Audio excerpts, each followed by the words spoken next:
नमस्कार और जूले दोस्तों, ये आज मेरा 5वां दिन है अनशन का पानी और नमक पर। मैं बिल्कुल ठीक हूँ। आज खुले आसमान में हम थे बहुत से साथियों के साथ और तापमान था -17 के करीब। और ऐसे में आप देख रहे हैं ये जो गिलास का पानी है ये न सिर्फ जमा है बल्कि फूल के ऊपर आया है, मगर ये बिल्कुल नहीं जमा है क्योंकि ये अल्कोहल है और अल्कोहल का जमने का तापमान है -114 और पानी का 0 डिग्री। तो ऐसे में हम अनशन कर रहे हैं लद्दाख के संरक्षण के लिए, लद्दाख में डेमोक्रेसी के बहाली के लिए। मगर ये सिर्फ लद्दाख की बात नहीं है, ये एक देश भर में विश्वास को दोबारा स्थापित करने की बात है।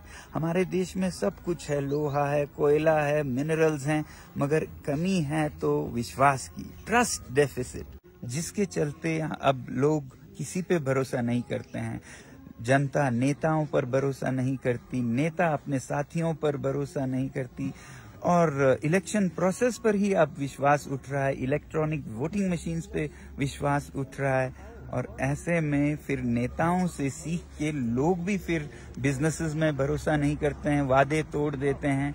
तो लद्दाख के साथ भी कुछ ऐसा ही हुआ। 2019 में हमसे वादा किया गया सरकार ने इलेक्शन मैनिफेस्टोज में खुलेआम लिख के कि लद्दाख को 6वें शेड्यूल में संरक्षण दिया जाएगा।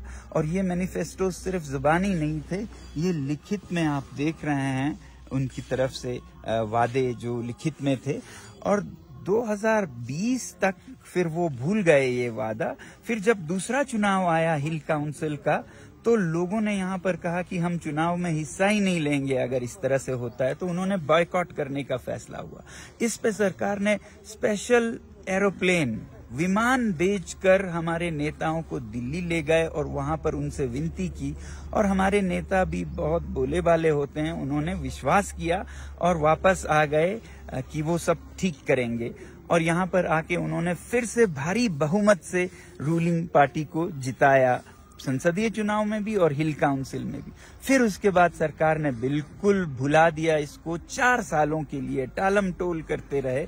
और अब 4 मार्च को उन्होंने साफ साफ कह दिया, ना हम आपको लोकतंत्र देंगे, ना ही संरक्षण 6 शेड्यूल में देंगे। तो आप समझ सकते हैं ऐसे में लोगों का क्या भरोसा रह जाए। अब लोग यहाँ पर फिर से कह रहे हैं कि संसदीय चुनाव को आने वाले हम बहिष्कार करेंगे, बॉयकॉट करेंगे।